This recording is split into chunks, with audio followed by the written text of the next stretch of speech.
Hello hobbyistes, je vous propose aujourd'hui dans cette vidéo de faire le tour de la question au sujet d'Halo, à qui s'adresse ce jeu.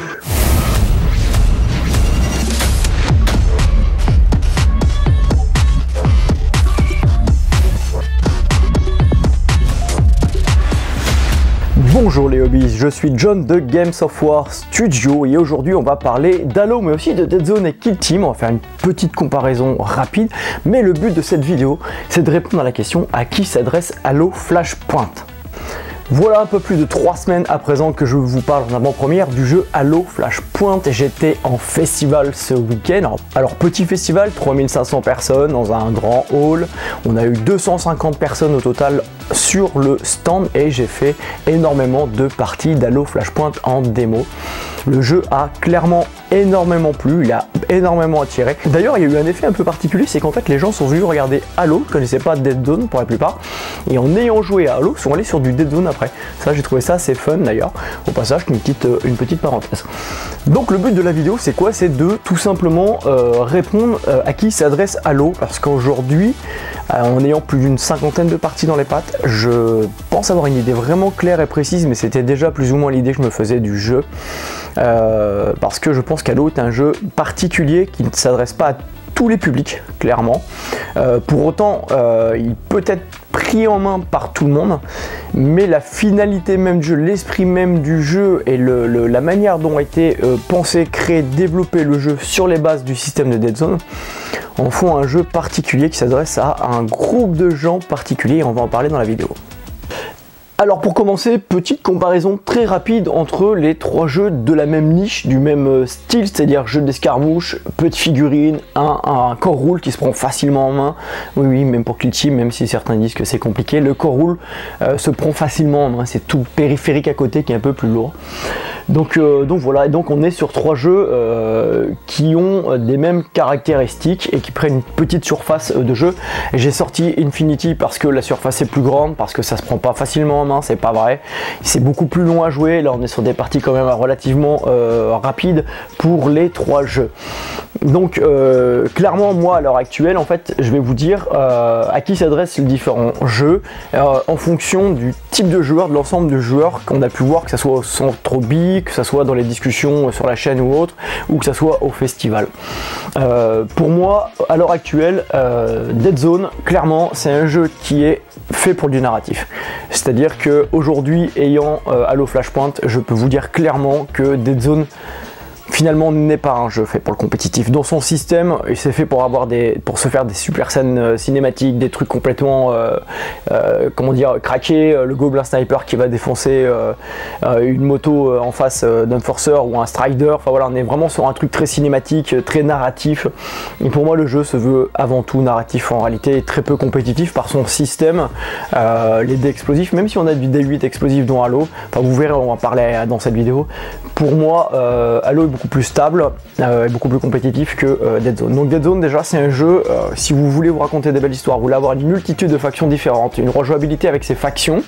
Alors l'équilibre fin de cette V3 là, elle est plus ou moins subtile à l'heure actuelle parce qu'il y a plein de nouvelles figurines qui sont arrivées dans Dead Zone qui bouleversent un petit peu l'équilibre, notamment toutes les teams qui sont sorties avec le Vault, donc avec le système d'impression 3D de Mantic, et il y a certaines figurines aujourd'hui dans certaines factions qui sont très fortes par rapport à ces petits équilibres apportés. Donc l'équilibre, bon, on verra quand on aura la mise à jour avec le bouquin de mise à jour des règles de Dead Zone et des factions. Mais pour l'instant, voilà, pour moi Dead Zone clairement c'est un jeu narratif, c'est un jeu qui reste facile à prendre en main, franchement c'est pas compliqué, les figures ne sont pas compliquées à monter, la table, les décors c'est pas compliqué à monter, c'est une petite surface, 60 par 60, grosso modo au début vous prenez le jeu en main, vous allez jouer autour d'1 heure et demie, une fois que vous maîtrisez le jeu honnêtement on est autour de 45 minutes, 60 minutes maximum, mise en place comprise, c'est ultra rapide.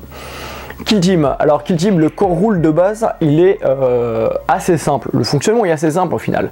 Par contre c'est tout ce qui est périphérique qui le densifie, qui le complexifie et qui en fait un jeu qui pour moi, c'est ça qui est drôle, c'est qu'il a un côté narratif, mais pour moi il a été taillé dans son core rule, dans sa façon de fonctionner pour être tourné vers du compétitif. Le problème c'est qu'il y a un gros déséquilibre entre les différentes factions, il y a déjà des tier lists et tout qui apparaissent. Pour moi le vrai problème de Kill Team aujourd'hui c'est la mise en place. Clairement, la mise en place, je la trouve terriblement longue. Aujourd'hui, on est sur un jeu qui est vachement lourd. Le temps de se préparer, mettre en place, tirer ses objectifs, etc. Moi, même quand on est habitué, je trouve que c'est quand même relativement long. Ce qui fait que tout de suite, moi, dans mon esprit, Kill Team, je l'ai mis en 3e position. Pour le jeu entre les 3 là dans le classement, parce que je trouve quand même un peu lourd, et ça c'est quand même le défaut aujourd'hui qu'on a sur les jeux Game Workshop, c'est que Mantic, ils ont des très bons systèmes, les figurines valent ce qu'elles valent, mais ils ont des très bons systèmes. Game Workshop ont des très belles figurines, des très beaux bouquins, etc. Par contre les systèmes sont lourds à souhait, ou pas d'ailleurs, et quand je dis à souhait c'est ou pas, bref vous aurez compris quoi, je suis fatigué au retour de festival. Donc voilà, donc Kill Team au final je le sors, et ayant joué énormément, plus de 50 fois là à Flashpoint, et honnêtement j'ai même plus envie en fait de jouer à Kill Team. C'est con, hein, on vous prépare le rapport de bataille, etc. tout sur la chaîne. Il y en a qui aiment ici dans le centre B et tout. Moi j'étais hyper hypé par la boîte, je la trouve géniale, Tempestus, en plus des V-Speed et tout, ayant les deux types d'armées, je trouvais ça fun. Mais là aujourd'hui en fait la lourdeur du jeu en comparaison à d'autres comme ces deux là par exemple, a fait que je commence à reprendre mes distances en fait avec ce jeu de games. Flashpoint, donc Halo Flashpoint, justement c'est tout le sujet de cette vidéo, à qui s'adresse ce jeu. C'est mon petit chouchou parmi les 3, clairement, je vous le dis, c'est mon petit chouchou, parce qu'en fait la mise en place elle est ultra rapide. Vous ouvrez la boîte, vous dépunchez, vous mettez sur la boîte, enfin sur la table, c'est ultra rapide, franchement 5 minutes quand vous avez l'habitude, un quart d'heure quand vous prenez la boîte en main la première fois. Regardez le rapport de bataille qu'on a fait d'essai avec The Red Pressure, je l'ai initié au jeu, c'est ultra rapide. Prise en main de la team, ultra rapide, on voit clairement qui est qui fait quoi, qui est fait pourquoi, donc ça c'est hyper rapide. Le core rule, c'est celui de Dead Zone, mais lissé, il y a plein de petits détails qui paraissent anodins en fait dans les changements, et qui font en fait qu'on a beaucoup plus la main sur l'aléatoire que dans Dead Zone. À Dead Zone, il y a énormément d'aléatoires, il y a énormément de choses qui sont plus ou moins game breaker. À Halo, malgré le fait que vous avez aussi les dés explosifs, c'est beaucoup plus lissé parce que en fait ils ont une grosse capacité de tanking. On a les mêmes teams en face, donc c'est complètement symétrique et équilibré. Le fait de pouvoir récupérer des items sur le champ de bataille aussi va permettre tout de suite d'équilibrer, et ça va pas tout de suite reverser la game, faire que votre adversaire lui va être déséquilibré s'il récupère pas les items et autres. Il y a vraiment plein de possibilités de se contrer, et c'est quand même assez bien pensé. J'ai fait jouer énormément de gens ce week-end, j'ai eu beaucoup de militaires, dont une femme qui était militaire avant, que je salue d'ailleurs, je salue tout le monde, tous ceux qui sont venus sur le stand, salut tout le monde, merci d'ailleurs d'être venus. J'ai passé de très bons moments avec vous à jouer, et donc tout le monde a trouvé que le jeu était facile à prendre en main. Par contre, je pense que tout le monde a compris que le jeu avait ce petit côté d'Infinity qui est ultra létal et pas d'erreur. C'est-à-dire que la moindre erreur, en fait, vous allez la payer très très vite quand même, malgré le fait que ce soit tanky. C'est-à-dire que dès que vous allez perdre une ou deux figurines en fait dans la game, ça va être compliqué. Vraiment, votre fire team elle est hyper importante. Pour le moment, dans les boîtes que vous avez, bien entendu, c'est du Flashpoint, c'est-à-dire que c'est de l'endroit où on va s'entraîner, c'est un peu une sorte de laser game. Donc on n'a que des teams de Spartan, on a une team d'élite mercenaires dans la boîte Spartan, là c'est la boîte Recon que vous avez là. Pour l'instant, le jeu est capé là-dessus, et le jeu se veut forcément symétrique et équilibré pour pouvoir avoir le jeu le plus compétitif possible. Je sais qu'en coulisses, Halo Studio via Microsoft ont voulu clairement que ça devienne un jeu ultra compétitif. Ça peut être un jeu d'apéro, ça peut s'adresser à des gens qui veulent jouer juste avec ces petites boîtes là, toi qu'on joue un soir, en joue rapide, etc. et tout.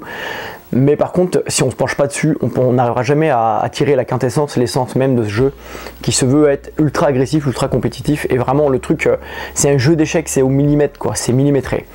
Et j'adore ça, franchement j'adore ça. Je trouve que ça permet de vraiment développer et en amont votre côté stratégique, et en phase de combat votre côté tactique, et je trouve que c'est bien plus carré dans la façon dont les règles sont écrites, et donc la façon dont on va jouer au final avec ces Spartans que sur Dead Zone. C'est pour ça que j'ai conclu aujourd'hui que Dead Zone était bien plus narratif que compétitif, clairement pour moi. Si vous voulez aller sur du compétitif avec le système de Dead Zone modifié encore une fois, allez direct sur du Halo. Très vite, nous on va organiser des tournois, c'est clair, c'est la vocation, et comme je le disais, je sais qu'en coulisses, Microsoft, Halo Studio, puisque c'est plus de 343 Industries, leur objectif c'était de créer un jeu ultra compétitif avec toute l'évolution qu'il va y avoir derrière, hein, Mantic a prévu énormément de choses derrière. On sait que par exemple qu'on a l'extension Wargame qui sort, qui n'a rien à voir avec le terme de Wargame, faire une grosse bataille là pour le coup. Wargame, c'est l'entraînement. Donc ils jouent au jeu de guerre, s'entraînent au jeu de guerre en fait dans leurs arènes. Et donc en fait le livre en fait a pour objectif de donner les points des équipements, les points de chaque individu. Et ça va nous permettre, chaque année on aura un bouquin, en gros ça va nous permettre en fait de moduler nos teams, d'équiper nos teams en fonction d'eux pour faire un jeu ultra équilibré, donc tourner vers le compétitif. Et c'est pour ça aujourd'hui qu'on a ce type de boîte et ce type de livre qui sort, parce qu'en fait clairement on est sur du compétitif, on n'est pas sur du narratif. Alors bien sûr vous pouvez toujours entre copains vous accaparer le jeu, vous raconter des histoires, etc. Bien sûr, c'est possible. Mais l'âme du jeu, clairement, est compétitif. C'est fait pour pousser le moteur de Dead Zone et vous pousser dans vos retranchements tactiques. Je sais qu'il y a un multijoueur qui sera prévu. Ça, pour l'instant, voilà. Et je sais qu'il y a un vrai wargame qui sera prévu. Clairement, ça a été annoncé dès le départ. Même chez Mantic, ils en ont parlé. Mais Halo Flashpoint n'est pas cette thématique-là. La thématique, c'est on se rencontre, on s'affronte, c'est du compétitif, voilà. Donc finalement, à qui s'adresse ce jeu? Alors bien sûr, vous pouvez le prendre, cette petite boîte là, vous la prenez comme un jeu apéro, vous jouez, etc. C'est très rapide à mettre en place, vous perdez pas de temps. Je dirais en 1 heure, allez, si vous jouez, vous êtes casual, en 1 heure vous avez fini votre partie, nickel. Maintenant, ce jeu pour moi s'adresse à des gens qui veulent jouer en compétition. D'ailleurs, c'est pour ça que les pions sont déjà de couleur team rouge, team bleu, que les décors sont déjà peints, etc. On est dans l'esprit très américain finalement en fait de fast-food wargame, mais parce qu'en fait le but c'est pas tellement de faire du hobby derrière, mais surtout de faire du compétitif, de jouer, de s'affronter et de faire une multitude de parties dans la soirée. Pour ça, le jeu est très bon. Hein. Allez, honnêtement, il y a des parties, je les ai pliées en 30 minutes. La moyenne c'est plutôt 45-60, mais il y a des parties qui ont été pliées en 30 minutes, donc c'est pour vous dire que ça peut aller très vite. Donc vraiment le format se prête vraiment bien au tournoi, en compétitif. Et je dirais même, j'ai eu des discussions intéressantes avec plusieurs personnes sur le stand lors du festival ce week-end. Je dirais même que c'est un jeu qui se prêterait à jouer avec la cloque, comme on peut faire par exemple à Kings of War ou d'autres. Pourquoi? Parce que ça rajouterait une tension dans le jeu, prendre les bonnes décisions, le stress du vrai combat en fait. Et là on aura un jeu encore plus compétitif. Honnêtement, jouer avec la cloque, on est sur pour moi le Graal du jeu compétitif. Dans la manière d'être fait, et le petit côté stress, gérer bien les actions, réfléchir le plus vite possible et tout, avec un temps donné, clairement on serait sur le Graal. Voilà, donc j'espère que la cloque va venir. En tout cas, rien ne vous empêche de la mettre en place, vous, dans vos parties, si vous voulez tester, ou dans vos tournois. Au Centre Obi, clairement, on va organiser des tournois. Moi, toute l'année, je tourne sur des festivals. Là, j'ai 2 gros festivals qui arrivent en début d'année, où j'aurai Halo, et d'ailleurs, j'aurai toute la gamme, puisqu'on voit toute la gamme. Donc, je vais pouvoir vous montrer un petit peu ce que vaut le jeu. Au Centre Obi, on va faire des tournois assez rapidement. On va faire déjà une soirée Halo, et ensuite, on va faire des tournois assez rapidement, parce qu'on a assez de matos pour pouvoir faire jouer pas mal de gens. Je pense quand même que je vais faire un petit rapport narratif, juste pour dire voilà, on peut faire un petit peu du narratif, se raconter des histoires, mais encore une fois, le jeu est compétitif. Voilà les hobbies, mon avis sur Halo Flashpoint et à qui s'adresse le jeu. Il s'adresse surtout à des joueurs compétitifs, et en deuxième point à des joueurs qui ont envie d'avoir un jeu qui est rapide, pas prise de tête. Par contre, ils vont pas pouvoir aller, s'ils sont casual, aller dans la profondeur tactique, l'essence même du jeu, le pourquoi du comment ce jeu a été fait. Voilà, ça reste un jeu quand même sympa en casual. Clairement, hein, tous les gens qui sont venus, qui l'ont testé, tous notamment sur le festival, ont trouvé que c'était un jeu vraiment sympa. Et tous les joueurs, et d'ailleurs principalement des militaires, c'est ça qui était drôle, qui ont été très tatillons, qui ont vraiment cherché un petit peu à pousser le truc voilà, tactiquement au top, ont compris que c'était un jeu ultra tactique et qu'il y avait vraiment de super possibilités avec ce jeu. C'est vraiment, pour moi, c'est presque du milsim, de la simulation militaire, quoi. C'est vraiment ultra tactique. Donc si vous voulez quelque chose de narratif, vous allez là-dedans, vous avez multiples factions, etc. Vous allez vous éclater, vous pouvez vous raconter des histoires, des super scénarios et tout. Si vous voulez quelque chose d'ultra compétitif, allez là-dedans. Et si vous avez vachement de temps pour jouer, et vous avez adoré les figurines, bah allez là-dedans. Mais honnêtement, à l'heure actuelle, Halo Flashpoint est devenu mon petit chouchou, mon préféré. N'hésitez pas à me donner votre avis d'ailleurs sur ce que vous pensez de ces 3 jeux, et en particulier bien sûr d'Halo Flashpoint, pour ceux qui ont eu l'occasion de le voir en démo, qui l'ont vu en vidéo. Voilà, normalement d'ici quelques jours, une vingtaine de jours, vous aurez vos boîtes à la maison pour être testé aussi, vous faire votre avis sur ce jeu. Honnêtement, il est très bon, franchement il est très bon. Moi je vous invite d'ores et déjà à commander sur des sites type Wayland Games et autres les boîtes anglaises. Honnêtement le jeu se comprend très bien, si vous avez des bases de Dead Zone ça posera pas de problème, franchement ça envoie vraiment bien. Attention aux petits pièges, on a tendance à avoir des réflexes de Dead Zone et moi je reviens régulièrement dans le bouquin, je me dis mais attends, ça c'est Dead Zone ou c'est Halo, parce qu'en fait il y a des différences importantes, les dés de commandement, des bonus aussi, qu'on tire en assaut, que ça change, la façon de réagir à un assaut, il y a des petits trucs qui changent et en fait, on a tendance à vite se piéger et confondre les règles quand on est à la rigueur. Quand on arrive directement là-dedans, qu'on est frais, il n'y a pas de souci, mais quand on arrive là-dedans avec 12 années de jeu derrière, des fois c'est un peu compliqué, on se mélange un petit peu, mais le jeu franchement on se prend vraiment bien en main et c'est vraiment un pur plaisir. Et d'ailleurs, petit truc que j'aimerais soulever, on va progressivement vers une V4 pour Dead Zone. Dans quelques temps, on aura une V4 qui va arriver. Et la question c'est, est-ce que Halo Flashpoint finalement n'est pas la V4 qu'on aimerait ou qu'on aura sur Dead Zone? Bonne question, et je pense honnêtement, vu comment tourne Halo aujourd'hui, je pense qu'il y a de fortes chances, hein, je ne suis pas au courant même en tant que paffineur, là pour le coup je suis pas au courant ou très peu de choses. Je pense que clairement Halo va influencer Dead Zone et que Dead Zone va tirer des leçons de ce qui se fait en Halo Flashpoint. J'espère que cette vidéo vous aura plu. Si c'est le cas, n'hésitez pas à me laisser un pouce vers le haut pour le référencement. Merci à tous ceux qui se sont abonnés, qui nous ont rejoints en masse sur la chaîne. Merci à tous ceux qui sont venus nous voir en festival et qui ont fait des fois le déplacement depuis très loin, depuis Bordeaux et Toulouse. Merci, c'était vraiment cool de vous voir, de vous rencontrer. N'hésitez pas à vous abonner si ce n'est pas déjà fait, à partager, c'est important de partager ces vidéos pour faire connaître ces jeux, puis Dead Zone aussi, hein, Kill Team, ça manque pas de visibilité à l'heure actuelle.